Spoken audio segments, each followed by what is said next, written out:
My name is Evelyn Carter, a single mom, a physical therapist, and the woman who was erased from the life of the man I once loved. Until the day our 6-year-old son, a boy with cerebral palsy, rolled into his wedding and said, "I think you're my dad." And in that moment, his entire world shattered in front of 200 guests. Before I share my true story, let me know where you're watching from in the comments. And don't forget to hit like and subscribe if you've ever had to fight through hardship for your family. Trust me, you won't want to miss what happens next. The invitation arrived on a Tuesday. I remember because Tuesdays were physical therapy days, and I was rushing to get Aiden's wheelchair folded into the car when I spotted the cream envelope wedged between bills and grocery store flyers. My name was written in calligraphy so perfect it looked printed, but I knew better. Nathaniel had always been particular about appearances. "Mom, are we late?" Aiden's voice pulled me back.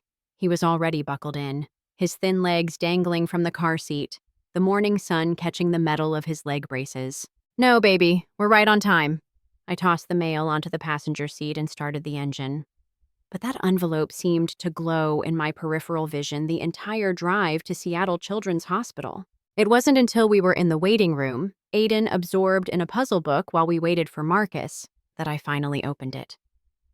My hands trembled slightly as I read, "Mr. Nathaniel Cole and Ms. Samantha Hayes request the honor of your presence at their wedding. 6 years.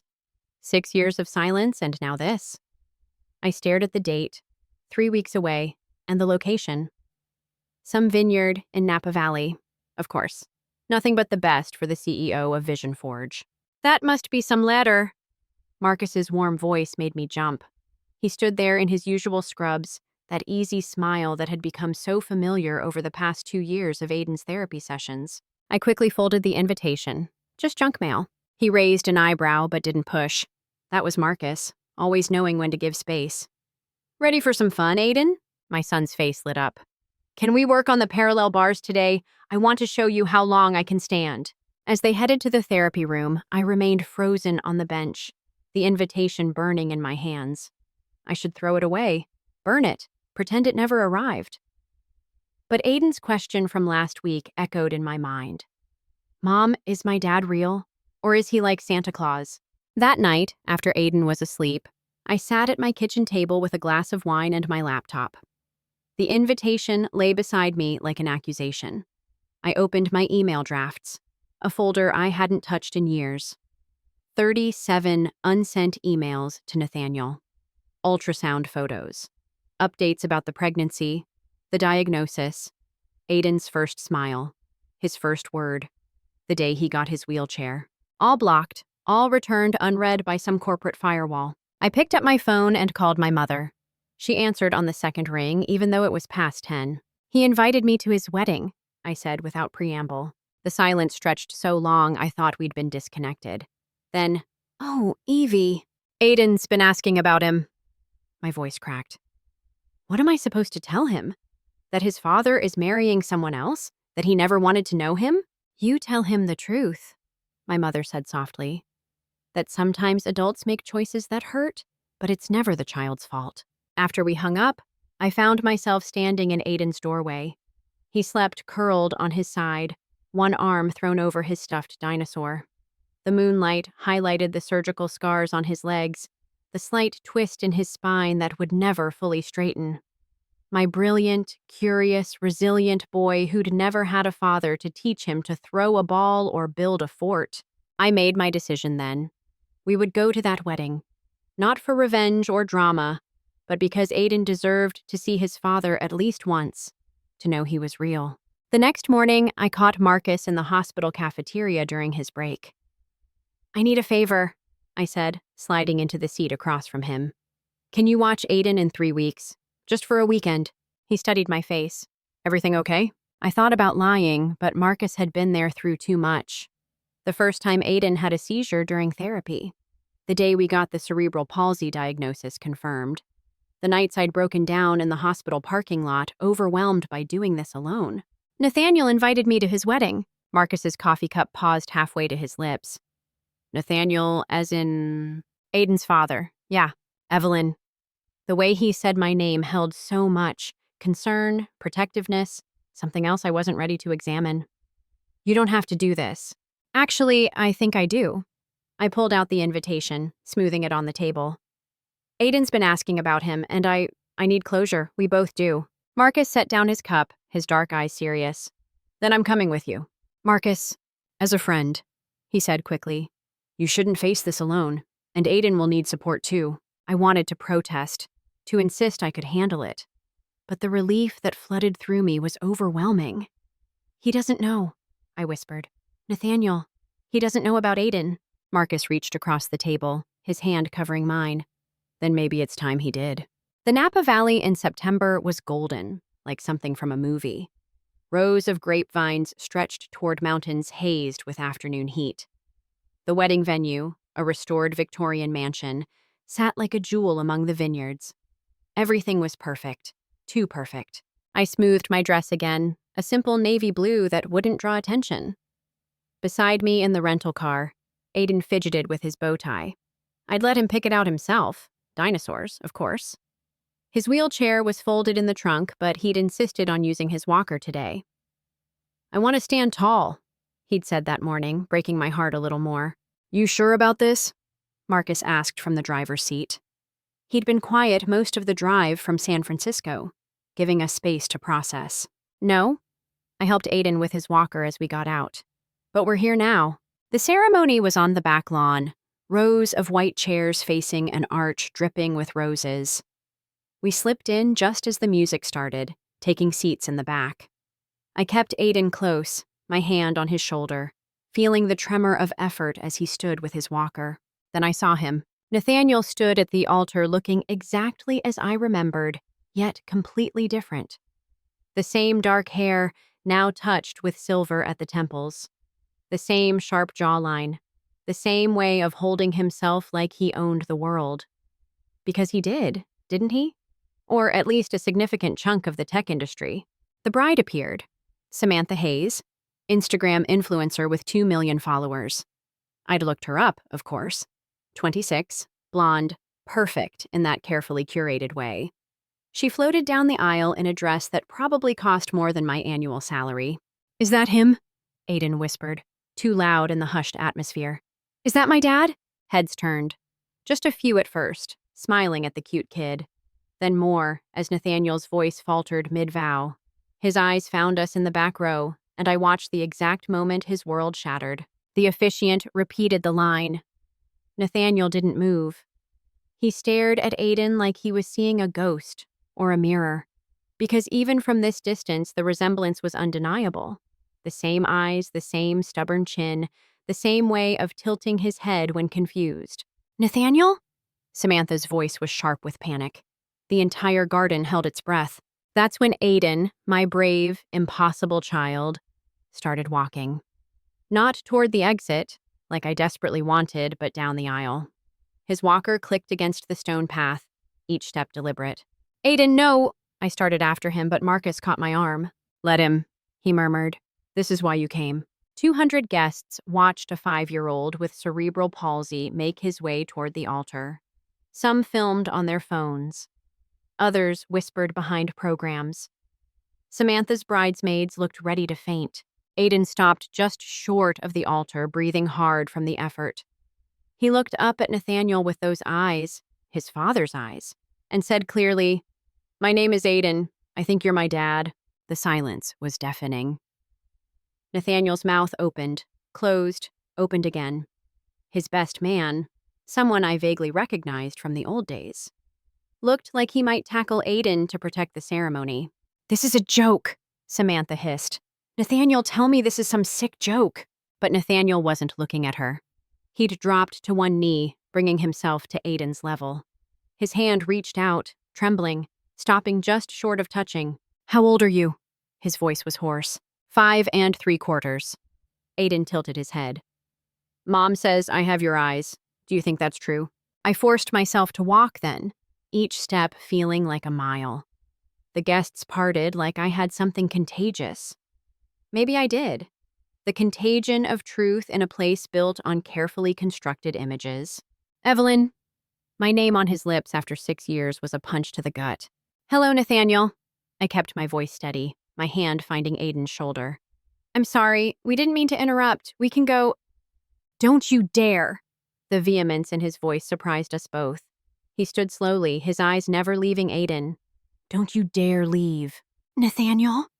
Samantha's voice could have cut glass. What is happening? Who is this woman, this child?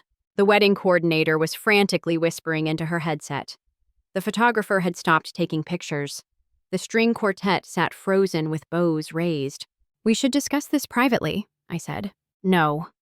Nathaniel's jaw set in that way I remembered, the way that meant he'd made a decision and wouldn't be moved. Everyone here should know.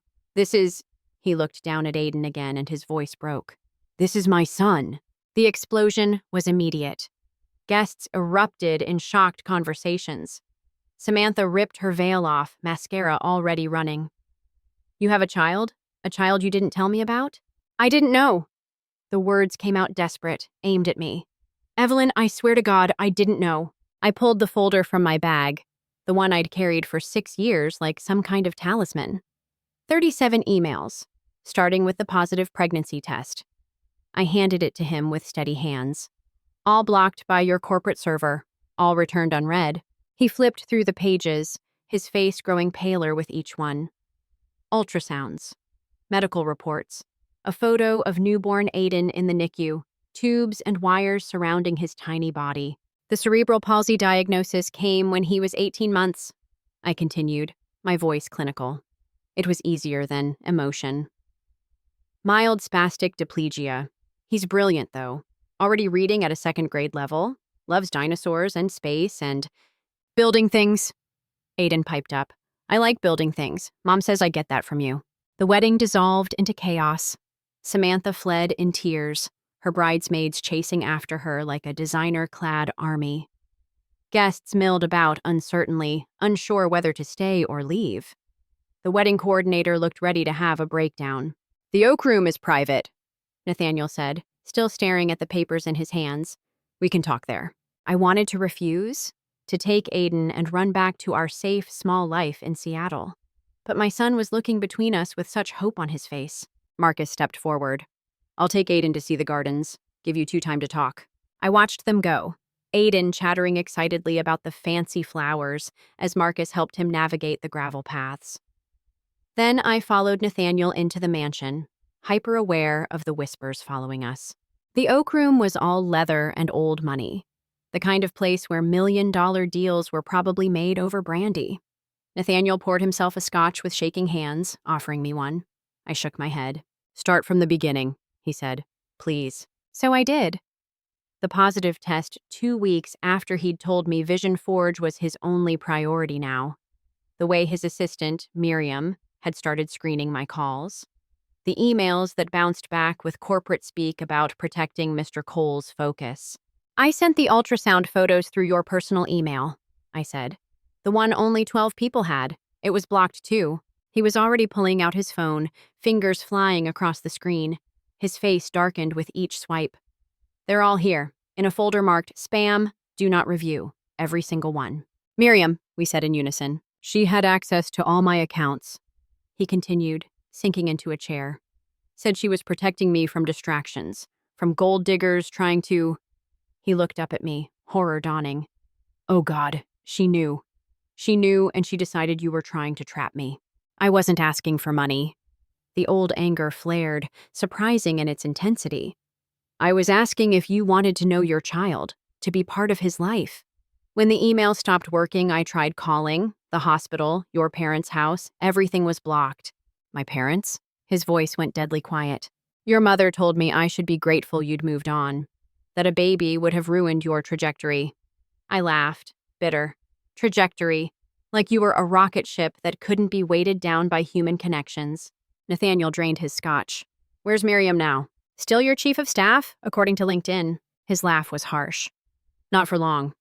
He looked at the photos again, lingering on one of Aiden's first surgery.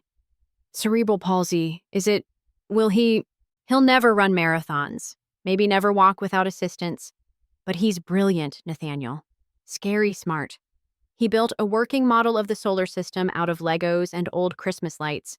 He's teaching himself to code on a tablet designed for kids with motor difficulties. Like father, like son. The words were soft, wondering. Then his face hardened again. Miriam's been in love with me for years. I knew, but I thought she understood it would never happen, that she was professional enough to separate feelings from work. She separated me from you pretty effectively. This isn't your fault. I know that. I did, mostly. The therapy had helped. But Aiden started asking about you, whether you were real, whether he did something wrong to make you not want him. Nathaniel flinched like I'd slapped him. Good. I need to call off the reception, he said suddenly. Cancel the honeymoon. I need to figure out how to be a father. No, the word came out sharper than intended.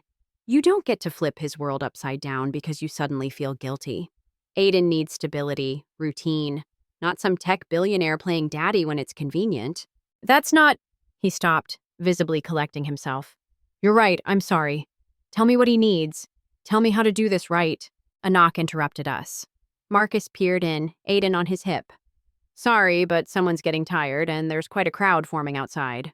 Through the window, I could see wedding guests clustered on the lawn, phones out, probably live tweeting the drama. Tomorrow, this would be all over tech blogs and gossip sites. Billionaire's secret, disabled son crashes wedding. We should go, I said, reaching for Aiden. Wait! Nathaniel moved closer, his eyes fixed on our son. Aiden, I'm sorry I missed your birthdays. All 5 of them. That's not your fault, okay? That was my mistake. Aiden studied him with that too wise expression he sometimes got. Mom says mistakes are how we learn. What did you learn? Nathaniel's voice was rough. That I've been very, very stupid. That's okay, Aiden said generously. I'm smart enough for both of us. Despite everything, I found myself fighting a smile. That was pure Aiden, confident and compassionate in equal measure. Nathaniel looked at me for permission. Can I give you my direct number? Not the company one. Mine, in case you want to talk again. About space or dinosaurs or anything. I nodded. He handed me a business card, then seemed to realize how formal that was and grabbed a pen to scrawl his personal cell on the back. As we headed for the door, his hand caught my elbow gently. Evelyn, the magic lab. I froze. That had been our dream, back when we were young and foolish and thought love could conquer anything. A place where kids could invent and build and dream without limits. You remembered, I whispered. I remember everything. His eyes held mine. I just forgot what mattered. The tech blogs had a field day.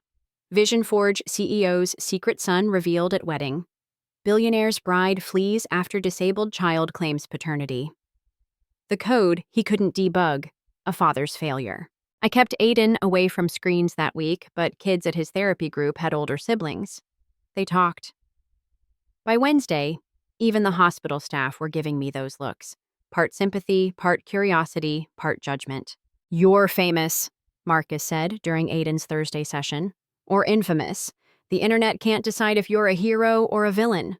I just wanted him to know, I said, watching Aiden work through his exercises.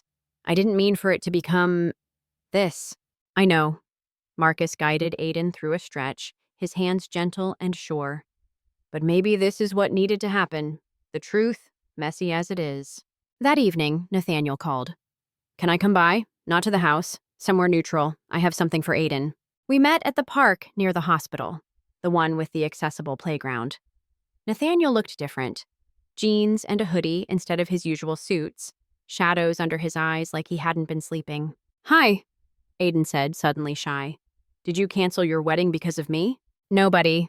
I canceled it because I needed to think about what's really important.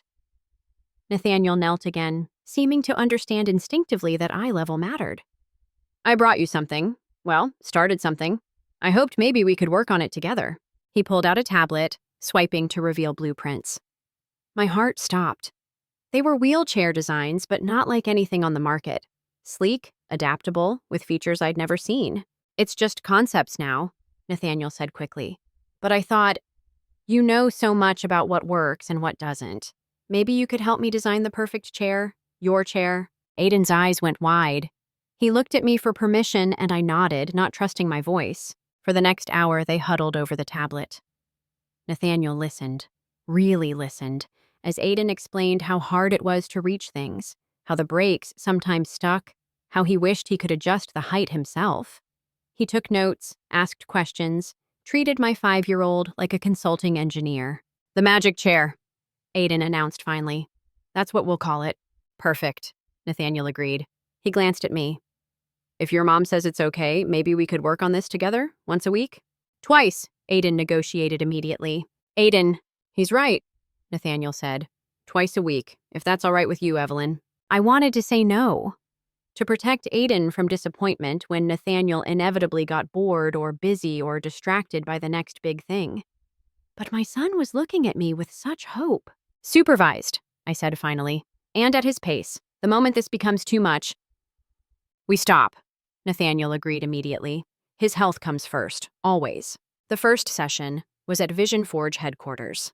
Nathaniel had cleared out an entire lab, filling it with adaptive tools and kid-friendly equipment. Engineers who usually worked on million-dollar projects were assigned to help a 5-year-old design his dream wheelchair.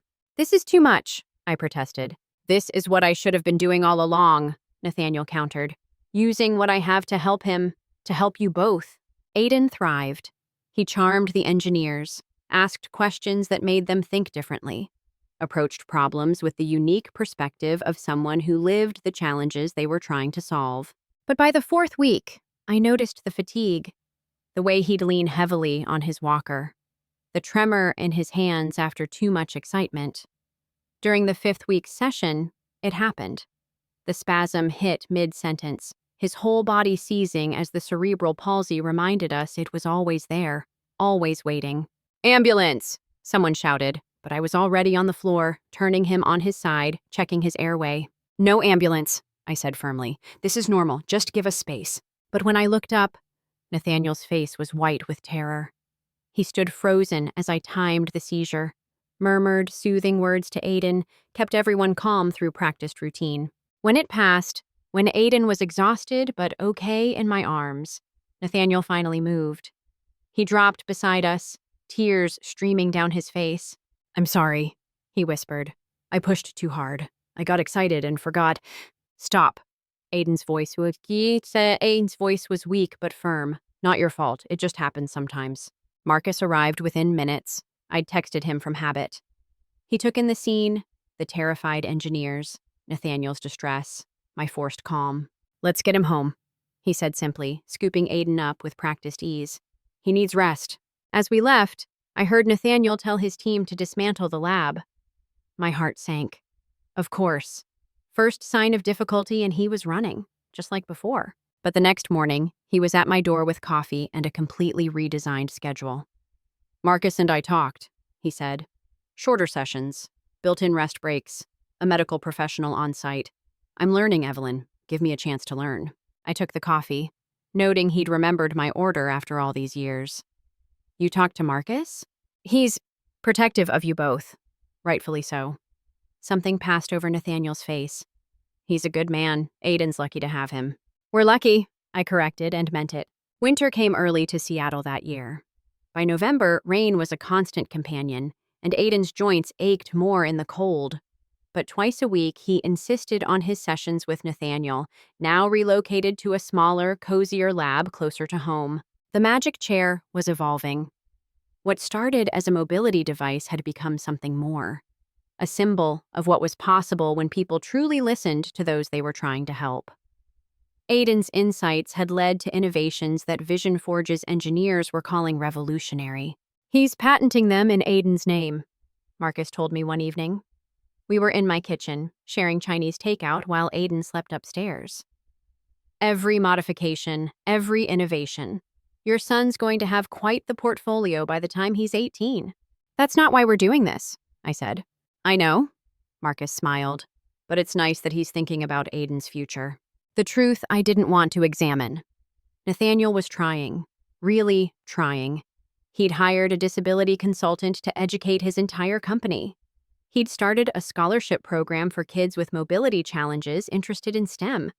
He'd even been spotted at a Cerebral Palsy Foundation fundraiser, writing a check that made headlines.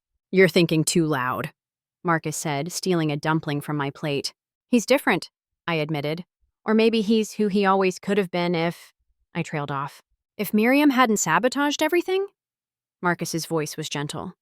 You know that's not your fault, right? I did know, mostly, but knowledge and feeling were different things. Mom, Aiden's voice drifted down the stairs. Can't sleep. I found him in his bed, rubbing his legs. Growing pains mixed with spasticity made nights hard sometimes. I started the familiar routine: gentle stretches, warm compresses, the lavender lotion he loved. Mom, is it okay that I like him? The question came out of nowhere. Dad, Nathaniel, is it okay that I want him around? My hands stilled on his legs. Of course it's okay, baby. Feelings aren't right or wrong. They just are. But he hurt you. Those wise eyes studied my face. Before I was born, he made you sad. How did you explain adult failures to a child who saw the world in absolutes? He didn't know about you, I said carefully. Someone made a bad choice and didn't tell him. Now he's trying to make up for lost time. Like in my book about the wizard who slept for 100 years? Something like that. Aiden was quiet for a moment. I think we need more people who love us, not less. So I'm glad he woke up. Out of the mouths of babes. The Magic Chair debuted at a TED Talk in January. Not the main stage. Nathaniel had insisted on TEDx Youth, where the audience would be families who actually needed these innovations. Aiden would be speaking. I'm not nervous, he announced that morning, then promptly threw up. Excitement puke, I diagnosed, cleaning him up. Totally normal. Did you excitement puke before big things? He asked. Constantly, I lied. The auditorium was packed. I sat in the front row between my mother and Marcus, trying not to fidget. Nathaniel was backstage with Aiden, probably going over the speech for the 100th time. Then they appeared. Aiden in his magic chair, sleek, responsive, adjusting to his movements like it was reading his mind, which, in a way, it was. The sensors Nathaniel's team had developed were groundbreaking, but it was Aiden who stole the show. Hi, he said, his voice clear and confident through the microphone. I'm Aiden. I'm 6 now, and I have cerebral palsy. That means my brain and my legs don't always talk to each other very well, but that's okay, because my brain talks really well to everything else. The audience chuckled, charmed. People feel sorry for me sometimes, he continued. They see my wheelchair or my walker and think I'm broken. But I'm not broken. I just move differently. And different isn't bad. Different is what makes innovation happen. He talked about the magic chair, about working with the engineers, about how the best solutions came from the people who actually faced the challenges. He was articulate, funny, passionate, everything I knew he could be. The coolest part? Aiden grinned. We're not keeping this for just me. My dad. He glanced at Nathaniel, who looked stunned at the casual use of the word. My dad says we're making these available to any kid who needs one, because every kid deserves magic. The standing ovation was immediate. I was crying. Marcus was crying. My mother was definitely crying. Even Nathaniel looked suspiciously misty-eyed as he helped Aiden take a bow. Afterwards, families crowded around, asking questions, sharing stories. A little girl in a walker shyly asked Aiden for his autograph. A teenager with spina bifida wanted to know about internships at Vision Forge. We did something, Nathaniel said quietly, appearing at my elbow. We actually did something that matters. Aiden did something, I corrected. We just helped. He smiled. That real smile I remembered from before ambition consumed him. Still the wisest person I know. He paused. Evelyn, I've been thinking. The Magic Lab. What if we made it real? A place for kids like Aiden to innovate, create, dream without limits. In Seattle? I asked carefully. Wherever you are, he said simply. Boston has the best resources, but… He watched Aiden demonstrating his chair to an awed crowd. Geography matters less than being present. My heart was doing complicated things in my chest, so I defaulted to practicality. We'd need a medical director. Someone who understands these kids' needs. I was hoping you'd take that role. He held up a hand before I could protest. Just think about it, please. Before I could respond, Marcus appeared with Aiden, who was practically vibrating with excitement despite his exhaustion. Did you see? Aiden demanded. Did you see how many kids want magic chairs? We saw, buddy, Marcus said, ruffling his hair. You were incredible. We all were, Aiden said generously. We're a good team. Looking at the three men in my life, my brilliant son, the friend who'd become family, and the man trying to earn his second chance, I thought maybe Aiden was right. Maybe we were a good team. Unconventional, complicated, held together by love and determination rather than traditional bonds. But maybe that was enough. Maybe that was everything. As we headed home, Aiden fell asleep in his car seat, the prototype magic chair folded in the trunk. Outside, Seattle drizzled its familiar rain. But inside our little bubble, warmth prevailed. Boston?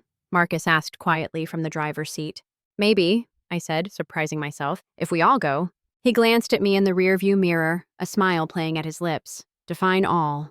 The whole weird, wonderful family, I said, however we define it. And in that moment, watching the city lights blur past, I felt something I hadn't in years. Complete. Not perfect. Perfection was overrated. But complete, like all the scattered pieces had finally found their way home. Aiden stirred in his sleep, murmuring something about flying. And maybe we were. Maybe we'd all learned that walking wasn't the only way to soar.